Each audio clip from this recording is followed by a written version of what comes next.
اسلام آباد کے تینوں حلقے، باقی حلقوں کو ابھی فار دا ٹائم بینگ میں سائڈ پہ رکھوں، ہم تینوں حقیقی ایم این اے جیتے ہیں، جبکہ وہ کٹھ پتلی اس وقت طارق فضل چودھری کی صورت میں ہوں یا باقی ہوں، وہ ہارے ہوئے لوگ ہیں، آدھے سے بھی ہم سے کم ووٹ لیے ہیں انہوں نے، اور ان کو الیکشن کمیشن کی ملی بھگت سے، ریٹرننگ آفیسرز کی ملی بھگت سے اور ان لوگوں کی وجہ سے ان کو ایک کاغذ کا ٹکڑا پکڑا دیا گیا جس کو فارم 47 کہتے ہیں، اور ان کو نوٹیفائی کر دیا گیا۔ یہاں دھاندلی کی بدترین مثال اور الیکشن فراڈ کی بدترین مثال آپ کو دوں کہ 8 فروری کو الیکشن ہوا، 9 فروری کو ایک فارم 47 جاری ہوتا ہے آر او کی طرف سے، اس میں ووٹ کچھ اور لکھے ہوئے ہیں، یعنی ووٹ کو تبدیل کر دیا گیا ہمارے فارم 45 کے برعکس۔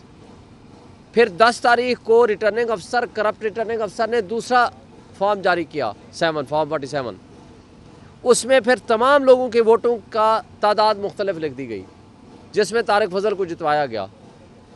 پھر ہم آتے ہیں یہاں الیکشن کمیشن کے پاس، جناب ہمیں اسٹے دے دیں کہ یہ فردر کنسالیڈیشن روک دیں، اور الیکشن کمیشن نے یہاں پروسیس روک دیا 11 تاریخ کو، 11 فروری کو، ٹائم ذہن میں رکھے 10 بجے کے قریب، اور اس میں لکھا کہ کنسالیڈیشن پروسیس از سسپینڈڈ، یعنی ووٹوں کی جو گنتی ہونی تھی یا پروسیس ہونا تھا وہ رک دیا۔ اسی طرح جب ہم 11:15 بجے ریٹرننگ افسر کے پاس ٹائم تھا گنتی کے عمل کا، ہم وہاں پہنچتے ہیں تو وہاں پروسیس آف کنسالیڈیشن، چونکہ یہ سسپینڈ کر چکے تھے، اس نے آرڈر کر دیا کہ in compliance of the order of the election commission process of consolidation is postpone till further orders, اس نے بھی اسٹے کر دیا۔ جب ہم واپس آ جاتے ہیں تو پتہ چلتا ہے کہ الیکشن کمیشن نے نوٹیفیکیشن بھی جاری کر دیا۔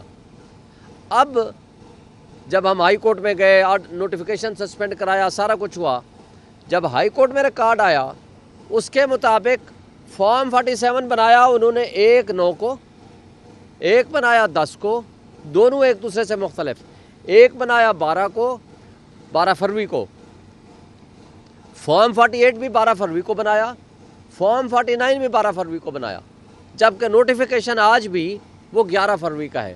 یہ اتنا بڑا الیکشن فراڈ یہ الیکشن کمیشن، ریٹرننگ آفیسر اور وہ طارق فضل چودھری کی ملی بھگت سے ہوا۔ اب جب ہم اس ایشو کو لے کے الیکشن ٹریبونل میں جاتے ہیں جسٹس طارق محمود جہانگیری صاحب کے پاس، جب وہ پوچھتے ہیں کہ بھائی یہ اتنی بڑی گلیئرنگ مسٹیک کیسے ہو گئی، تو بھاگے اور جواب جمع کرائیں تو بھاگے وہ الیکشن کمیشن کے پاس آتے ہیں کہ نہیں جناب اب تو ہماری ساری پٹاری کھل جائے گی، سارا فراڈ سامنے آ جائے گا، تو اب اس کو تبدیل کر دیں۔ الیکشن کمیشن نے بغیر ہمیں سنے، بغیر ہمارا جواب لیے، وہ تبدیل کر کے ایک جسٹس ریٹائرڈ شکور پراچا کے حوالے کر دیا ہمارے فائلیں، اور اس کو ہم نے چیلنج کیا، وہ آرڈر سیٹیسائیڈ ہوا، دوبارہ ان کو بھیج دیا گیا۔ اب ہم نے ان میں جواب جمع کرا دیا ہے، اب اگلی تاریخ بحث کے لیے رکھی ہوئی ہے 17 تاریخ اس مہینے کی، اب اس کے لیے بحث ہوگی کہ کیا اس کو ٹرانسفر ہونا چاہیے یا نہیں ہونا چاہیے۔ دوسرا جو امپورٹنٹ آسپیکٹ ہے آج کے حوالے سے میں کہنا چاہتا ہوں، وہ سو کارڈ آئینی ترمیم جس کے خلاف ہم نے یہاں پروٹیسٹ کیا، فار دی ٹائم بینگ تو ٹل گئی ہے، اور امید ہے کہ یہ 25 تاریخ تک ٹلی رہے گی، لیکن اگر انہوں نے کچھ بھی ایسی حرکت 17 کے بعد کرنے کی کوشش کی، انشاءاللہ یہ ماضی میں بھی ناکام و نامراد ٹھہرے تھے، آئندہ بھی ناکام و نامراد ٹھہریں گے۔ میں قوم کو بتانا چاہتا ہوں کہ اس وقت پرویز مشرف کے جانے کے بعد، اس کے مارشل لاء لگانے کے خاتمے کے بعد، جب سپریم کورٹ نے ایک چیز طے کر دی ہے کہ جناب اب مارشل لاء جو لگائے گا، جو کانسٹیٹیوشن کو ایبروگیٹ کرے گا، اس کو سزائے موت ہوگی۔ اب کر کیا رہے ہیں یہ؟ اب اسٹیبلشمنٹ ہمارے ملک کی اور یہ ہمارے کٹھ پتلی سیاستدان، بیوروکریسی تو غلام بن چکی ہے، اس کی تو کوئی حیثیت باقی نہیں رہی۔ اب یہ ملی بھگت کر کے اب آئین کے اندر ترمیم کر رہے ہیں تاکہ آئین نے جو آپ کو حقوق دیے ہیں وہ ختم ہو جائیں. یعنی جس کو اٹھا کے لے جائیں، آج بھی آپ اس کا کچھ نہیں بگاڑ سکتے ان کا، لیکن کل جب آپ کے آئین کے اندر دیے ہوئے حقوق ہی ختم ہو جائیں گے تو مجھے بتائیں بنانا ریپبلک کس کو کہتے ہیں؟ یہ ظلم اور زیادتی قانون کی طرف سے جائز ہو جائے گی. یعنی آپ نیشنل سیکیورٹی کا نام لے دیں اور بندے کو اٹھا کے لے جائیں، اس کو غائب کر دیں، اس کی لاش پھینک دیں، آپ ہائی کورٹ میں نہیں جا سکیں گے جو مسودہ آج تک آ چکا ہے. پھر سپریم کورٹ کو تقریباً ختم کر دیں، اس کو سیشن جج کا لیول کا دے دیں کہ کسی کی ضمانت لینی ہے، کسی کو جیل بھیجنا ہے، کسی کو رکھنا ہے، کسی کا سول سوٹ ہے، اس کا فیصلہ کر دیں. سپریم کورٹ کے پاس جو انصاف دینے کا اس وقت نظام ہے ان سے وہ پاور چھین لی جائے، اور آئینی عدالت کے ذریعے اپنے من پسند جج کو، جس کو شہباز شریف چاہے گا اور آصف علی زرداری چاہے گا، وہ آپ کے ججز بن جائیں گے اور وہ فیصلے کریں گے کہ کس کو حق حکمرانی ملنا چاہیے، آئین کے تحت کس کے حقوق ملنے ہیں، کس کو نہیں ملنے ہیں. اور پورا آرٹیکل 199 میں تبدیل ہو جائے گا، اور آئینی عدالت جو ہے وہ لفظ تو آئینی ہوگا لیکن ایکچولی وہ غیر آئینی عدالت ہوگی، اور سپریم کورٹ اس کے تابع ہو جائے گی. یہ اتنا بڑا ظلم ہونے جا رہا ہے کہ جس کا خمیازہ اگلی نسلیں بھگتیں گی. اس لیے میں پوری قوم سے اپیل کرتا ہوں، پوری سیاسی جمہوری سوچ رکھنے والے سیاستدانوں سے بھی اپیل کرتا ہوں کہ اس وقت جو قوم سے غداری کرے گا اس کا نام غداروں کی لسٹ میں نمبر 1 لکھا جائے گا. یہ انگریزوں کی غلامی اور اس وقت کالے انگریز کی غلامی میں کوئی فرق باقی نہیں رہے گا. اس سے تو وہ گورے انگریز بہتر ہوں گے کہ جو کم سے کم، ہم نے تو نہیں دیکھا ان کا زمانہ، کم سے کم ناانصافی کرتے وقت 10 دفعہ سوچتے ہوں گے. لیکن یہ کیسے لوگ ہیں کہ جو اپنے ہی عوام پہ، اپنے ہی قوم پہ، اپنے ہی لوگوں پہ ظلم کر کے اور ان کو غلام بنا کے خوشی محسوس کریں. یہ قابل افسوس بات ہے. اس لیے آج وقت ہے، آج عوام کے، قوم کا اٹھنے کا اور سوچنے کا وقت ہے. اپنے لیے، اپنے حقوق کے لیے، اپنے بچوں کے مستقبل کے لیے وہ سٹینڈ کریں. آج مجھے پتہ چلا ہے، مجھے نہیں پتا تھا، کہ کل رات سے ہمارا سینئر وکیل عمران خان کا فوکل پرسن انتظار پنجوتا غائب ہے، مسنگ پرسن میں شامل ہو گیا ہے. مجھے ابھی بتایا گیا ہے. مجھے بتا دیں، اس نے کل توہین عدالت کی درخواست یہاں دائر کی تھی جو کہ آج صبح لگنی تھی. مجھے نہیں پتا لگ گئی ہوگی اور اس پہ کیا آرڈر پاس ہوا کہ جو عمران خان سے ملاقاتوں پہ پابندی لگا دی گئی ہے. لیکن سوال یہ پیدا ہوتا ہے کہ آپ ایک سینئر وکیل، فوکل پرسن عمران خان کا، اس کو کس نے اٹھایا اور اس کو اٹھا کر کے آپ کیا میسج دینا چاہ رہے ہیں؟ کیا پاکستان میں آئین اور قانون نام کی کوئی چیز باقی نہیں رہی؟ کیونکہ جمہوریت کا جنازہ تو ہم نے یہاں الیکشن کمیشن میں پڑھ لیا 8 فروری کو، 9 فروری کو. 8 کو تو لوگوں نے ہمیں 180 سے زائد سیٹیں جتوا دی. تو کیا اب ہم بنیادی انسانی حقوق کا بھی جنازہ پڑھ لیں؟ یہ قابل افسوس بات ہے. اور آج تو وہ پوزیشن ہے کہ ہمارے حقوق کم سے کم آئین کے اندر تو لکھے ہوئے ہیں، لیکن اگر یہ ترمیم کرنے میں کامیاب ہو جاتے ہیں تو پھر وہ، یعنی وہ جو آئین کے تحت ہم حقوق کا اس وقت مطالبہ کر رہے ہیں وہ بھی ہم کرنے کے قابل نہیں رہیں گے. اور بڑی سوال جواب ہوئے کہ جناب اسلام آباد میں ہم آئے تو کیا کر لیا. ایک سوال یہ ہوتا ہے کہ ہم کرنے کے آئے تھے. اس کی 3-4 وجوہات ہیں جس کے لیے ہم آئے تھے.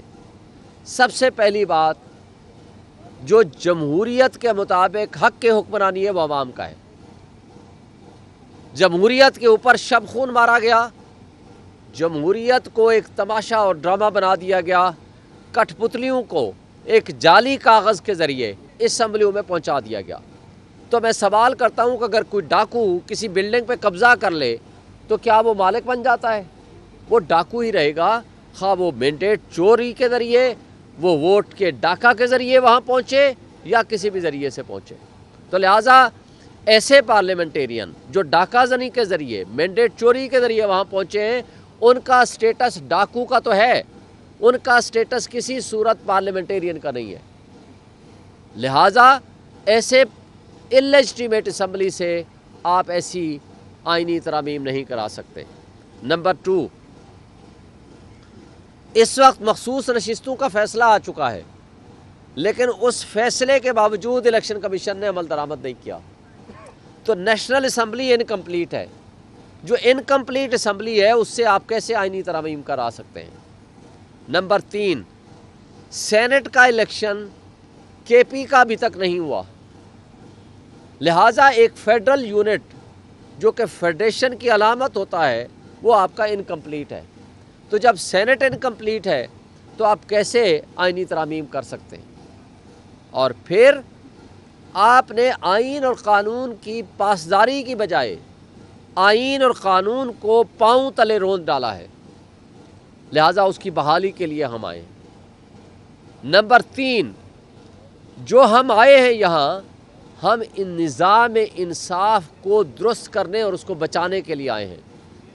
اس وقت سب سے بڑا حملہ نظام انصاف پہ ہونے جا رہا ہے آئینی ترامیم کے ذریعے، اور اس کے لیے ہم نکلے ہیں اپنے لوگوں کے حقوق کے تحفظ کے لیے۔ ورنہ کیا ہوگا؟ یہ آئینی ترامیم اگر پاس ہو جاتی ہیں تو آپ میں سے جس صحافی کو، جس سول سوسائٹی کے بندے کو، جس شخص کو جو لا انفورسمنٹ ایجنسیز اٹھا کے لے جائیں گی، اس کا کوئی پرسان حال نہیں ہوگا۔ اس کو خواہ ملٹری ٹرائل کے ذریعے یا کسی اور ذریعے سے اس کو کال کوٹلی میں پھینک دیں گے۔ جب ان کا دل کرے گا چھوڑیں گے، جب دل کرے گا نہیں کرے گا تو ساری زندگی ان کو اس کال کوٹلی میں گزارنی پڑے گی، اور جس کو چاہیں گے ایگزیکیوٹ کر لیں، اس کو سزائے موت دے دیں۔ یہ وہ کرنے جا رہے ہیں یہ کٹھ پتلی لوگ، صرف اقتدار کی خاطر۔ اور افسوس سے کہنا پڑتا ہے کہ جس چیف جسٹس قاضی فا عیسیٰ صاحب کو اس سپریم کورٹ نے اتنی عزت دی، اتنی بڑی پوزیشن پہ بٹھایا، آج وہ سپریم کورٹ کو بے عزت اور بے توقیر کرنا چاہ رہے ہیں۔ آج وہ سپریم کورٹ کی پاورز کو ختم کرنے جا رہے ہیں۔ ایکچولی سپریم کورٹ کو ابالش کرنے کے لیے ان کے ہاتھ مضبوط کر رہے ہیں۔ یہ ہمیں افسوس رہے گا ساری زندگی، اور یہ داغ ان کے ساتھ جائے گا۔ اقتدار ابھی ان کا 2 ہفتے کا رہ گیا ہے، اختیار ان کا بطور چیف جسٹس، اور اللہ کرے وہ چلے جائیں گھر، لیکن یہ جو انہوں نے ناانصافی پہ کے فیصلے کیے ہیں، یا ایون آج بھی ناانصافی کی بنیادیں قائم کر رہے ہیں، یہ ساری زندگی ان کا پیچھا کرے گا۔ اگر لوگ آج جسٹس منیر کو نہیں بھولے تو وہ جسٹس قاضی فا عیسیٰ کے غلط فیصلوں کو یا سیاہ فیصلوں کو وہ بھی کبھی نہیں بھولیں گے۔ اب آتے ہیں جو بارہا ایک سوال کیا جاتا ہے کہ جناب کیسے علی امین گنڈا پور صاحب یہاں سے چلے گئے۔ سوال یہ نہیں بنتا، سوال یہ بنتا ہے کہ علی امین گنڈا پور یہاں پہنچا کیسے، نمبر 1 سوال۔ دوسرا سوال یہ ہے کہ آئی جی اور رینجرز نے کس اختیار کے تحت آئین پہ حملہ کیا، صوبائی خود مختاری پہ حملہ کیا جب کے پی ہاؤس میں جا کر اٹیک کیا؟ اس لیے کہ کے پی ہاؤس، یہ کیپٹل میں کے پی ہاؤس خیبر پختونخوا کی یہ ٹیریٹری کہلاتی ہے۔ آپ کسی بھی صوبے میں جائیں گے، خواہ وہ آئی جی ہو یا رینجرز ہو، اس صوبے کے چیف ایگزیکٹو اور وہاں کے قوانین کا پابند ہو جاتا ہے۔ اگر کسی مجرم کو بھی پکڑنا ہو تو آپ کو عدالت سے اور وہاں کے آئی جی سے پرمیشن لینی ہوتی ہے، یہ ہے قانون۔ لیکن آپ نے صوبے کی خود مختاری پہ بھی اٹیک کیا، آئین کے اوپر بھی اٹیک کیا، اور آپ نے وہاں جس طرح توڑ پھوڑ کیا اور آج سیل کر دیا، یہ یزیدیت اور فسطائیت کی بدترین مثال قائم کی ہے۔ اب دوسرا سوال ہے کہ علی امین گنڈا پور یہاں پہنچا کیسے؟ یہ کٹھ پتلی وزراء کہا کرتے تھے کہ جناب وہ اٹک پل کراس کر کے دکھائے۔ وہ پہنچا، اٹک پل بھی کراس کی، وہ ڈی چوک پہنچا، اس نے سپیچ کی، اور اگر وہ فار شارٹ پیریڈ کے لیے اپنے گھر میں گیا ہے، یعنی اس کا 2 منٹ کی ڈرائیو پہ ایک گھر ہے، اس کا آفس ہے، وہ چیف منسٹر ہے، تو یہ جرم نہیں ہے، جرم ان کا اس کے اوپر اٹیک کرنا ہے۔ سوال یہ ہے کہ جتنی اس کے اوپر شیلنگ ہوئی،